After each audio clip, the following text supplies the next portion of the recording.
अस्सलाम वालेकुम, मेरा नाम है Wajahat Ali Qureshi and I represent Products Realtors. DHA Multan की market situation and weekly price update video में खुश आमदीद। इस वीडियो में हम आपके साथ डीएचए मुल्तान के तमाम सेक्टर्स के रेट शेयर करेंगे। इसके साथ साथ बजट के बाद डीएचए मुल्तान की मार्केट के जो हालात हैं, जो सिचुएशन है, वो आपके साथ शेयर करेंगे। और इसके अलावा एफबीआर ने जो पाकिस्तान में रियल एस्टेट बाय करने के लिए न्यू रूल इंट्रोड्यूस करवाया है, उसकी भी डिटेल्स आपके साथ शेयर करेंगे।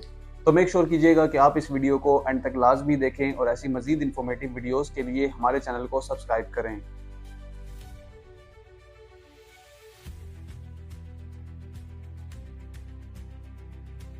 जी तो व्यूअर्स, सबसे पहले अगर हम बात करें एफबीआर की, तो जैसे कि मैंने अपनी पिछली वीडियो में भी बताया था कि जो टैक्सेस हैं उनमें बायर्स के लिए रिलीफ प्रोवाइड किया गया है। जो फाइलर्स पहले 3% टैक्स देते थे, अब वो 1.5% टैक्स देंगे। इसके साथ साथ एफईडी टैक्स भी बिल्कुल ज़ीरो कर दिया गया है, यानी कि ख़त्म कर दिया गया है। इसके साथ साथ जो सेलर्स पहले 3% टैक्स देते थे, अब वो 4.5% टैक्स पे करेंगे किसी भी प्रॉपर्टी ट्रांजैक्शंस पर। और इसके अलावा एफबीआर ने जो अभी रिसेंटली एक और रूल इंट्रोड्यूस करवाया है, वो है एलिजिबिलिटी क्राइटेरिया का। यानी कि अगर आप में से कोई प्रॉपर्टी या व्हीकल परचेज कर रहा होगा तो उसको पहले एफबीआर से अपना एलिजिबिलिटी सर्टिफिकेट लेना होगा। और ये एलिजिबिलिटी एफबीआर आपके जो एसेट्स हैं, आपकी जो कैश है या आपकी वेल्थ स्टेटमेंट में जो डिक्लेयर्ड रिसोर्सेज हैं, उनको जज करते हुए आपको ये एलिजिबिलिटी सर्टिफिकेट प्रोवाइड करेगा। जैसे कि आप अपनी स्क्रीन पर भी देख सकते हैं, ये हैं एलिजिबिलिटी सर्टिफिकेट हासिल करने के रूल्स। तो इसके साथ साथ एफबीआर ने जो फाइलर नॉन फाइलर की कैटेगरी थी उसको ख़त्म करके अब एलिजिबल और नॉन एलिजिबल की जो कैटेगरी है वो इंट्रोड्यूस करवा दी है। तो जब भी आप प्रॉपर्टी परचेज करेंगे तो आपको एफबीआर से एलिजिबिलिटी सर्टिफिकेट हासिल करना लाजमी होगा। इसके बाद अगर हम मूव करें, अब जो करंट सिचुएशन है डीएचए मुल्तान की, बजट अनाउंस हुए भी ऑलमोस्ट 10 दिन का जो टाइम है वो हो चुका है। इन 10 दिनों में डीएचए मुल्तान की मार्केट में कोई सिग्निफिकेंट चेंज देखने को नहीं मिला है। जब तक एंड क्लाइंट्स डीएचए मुल्तान में इंटरेस्ट नहीं लेंगे, जब तक कोई मेजर या तो अमनेस्टी आ जाए ओवरसीज के लिए, तब तक डीएचए मुल्तान में जो बूस्ट है वो अगर आएगा भी तो ज़्यादा अरसे तक सस्टेन नहीं कर सकता। जैसे कि मैंने अपनी पिछली वीडियो में भी कहा था कि जुलाई में प्राइसेस बेहतर होने जा रही हैं। अगर वो कुछ हद तक बेहतर होती हैं, जैसे कि 5 से 10 लाख, तो ये जो प्राइस जंप है ये सस्टेनेबल होगा।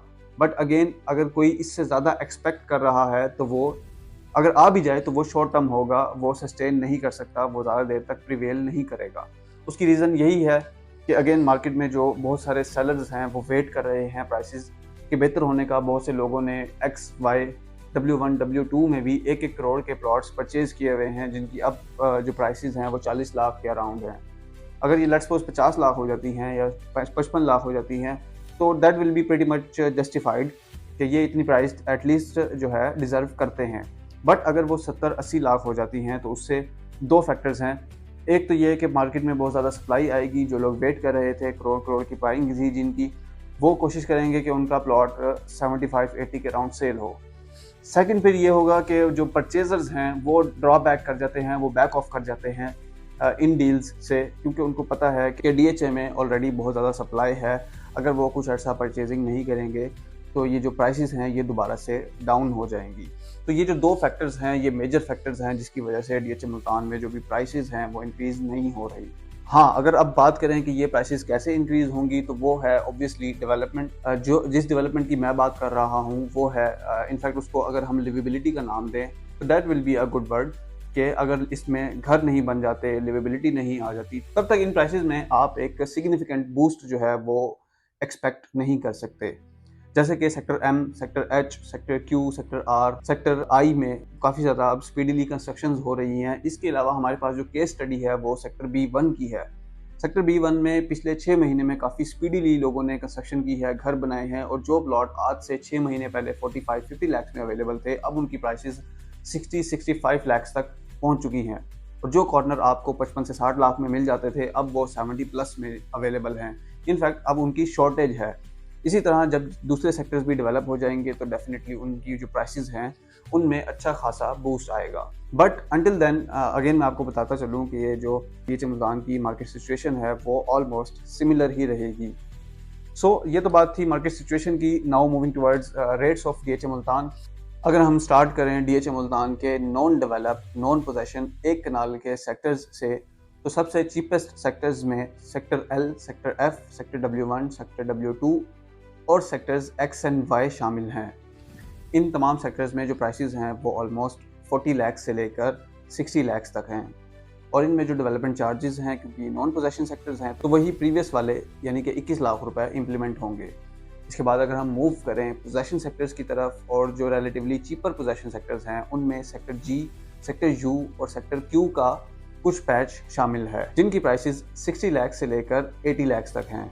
और क्योंकि ये पोजेशन सेक्टर्स हैं तो इनमें आपको जो डेवलपमेंट चार्जेस हैं वो 35,70,000 रुपए पे करने होंगे। अगर हम इसी प्राइस ब्रैकेट के नॉन पोजेशन सेक्टर्स और अच्छी लोकेशन के सेक्टर्स की बात करें तो वो sector K, sector D, sector E, sector O और सेक्टर एस हैं। इनमें जो प्राइसेस हैं वो ऑलमोस्ट पोजेशन सेक्टर के इक्वल हैं जो कि 60 लाख से लेकर 80 लाख तक हैं। और क्योंकि ये non possession non develop sectors हैं तो इसमें डेवलपमेंट चार्जेस 21 लाख रुपए होंगे। Now moving towards more developed more populated sectors जो कि sector H, sector I, sector R, sector Q, sector M और सेक्टर एन हैं। इन सेक्टर्स में प्लॉट्स की प्राइसेस आपको 80 लाख से लेकर 135 लाख तक देखने को मिलेंगी और इनमें जो डेवलपमेंट चार्जेस हैं वो 35,70,000 रुपए हैं। अब इसके बाद अगर 10 मरले के प्लॉट्स की बात की जाए तो सेक्टर B1 और सेक्टर यू में 10 मरला के प्लॉट्स हैं जिनकी प्राइसेस 47 लाख से लेकर 65 लाख तक है और इनमें डेवलपमेंट चार्जेस 13 लाख से बढ़कर 22,10,000 हो चुके हैं। इसके बाद 8 मरला का सेक्टर सिर्फ एक सेक्टर वी है जिसमें प्लॉट की प्राइस 35 लाख से लेकर 50 लाख तक है और इनके डेवलपमेंट चार्जेस 18,70,000 रुपए हैं। अब अगर बात की जाए 5 मरला के सेक्टर्स की तो 5 मरला सेक्टर पी, सेक्टर टी और सेक्टर वी में अवेलेबल है जिसमें से सेक्टर वी पोजेशन सेक्टर है और इन तीनों में जो कॉस्ट ऑफ लैंड है वो 20 लाख से लेकर 30 लाख तक है और इसमें से वी सेक्टर में डेवलपमेंट चार्जेस 15,30,000 हैं जबकि पी और टी में डेवलपमेंट चार्जेस 9 लाख रुपए हैं। इसके अलावा अगर 2 कनाल के प्लॉट्स की बात की जाए तो 2 कनाल के प्लॉट्स आपको सेक्टर ए और सेक्टर एन में मिलते हैं जिनमें प्राइसेस 2 करोड़ 30 लाख से लेकर 2 करोड़ 60 लाख तक है और इनके डेवलपमेंट चार्जेस 62,10,000 रुपए हैं। जबकि सेक्टर ए के 1 कनाल के जो प्लॉट्स हैं वो आपको 65 लाख से लेकर 85 लाख तक अवेलेबल हैं। जी तो व्यूअर्स, ये थी डीएचए मुल्तान के डिफरेंट सेक्टर्स की प्राइसेस, इसके साथ साथ करंट मार्केट सिचुएशन आपके साथ शेयर की और उसके अलावा जो एफबीआर ने न्यू रूल्स इंट्रोड्यूस करवाए हैं वो भी आपके साथ इस वीडियो में हमने शेयर किए। तो होपफुली आपको ये इन्फॉर्मेटिव वीडियो पसंद आई होगी। अगर आप में से भी कोई डीएचए मुल्तान में प्लॉट बाय या सेल करना चाहता है तो वो विदाउट एनी हेजिटेशन दिए गए नंबर पर कॉन्टैक्ट करें, उन्हें कंप्लीट कंसल्टेशन प्रोवाइड की जाएगी। Thank you so much for watching. See you in the next video. Until then, take care. Allah Hafiz.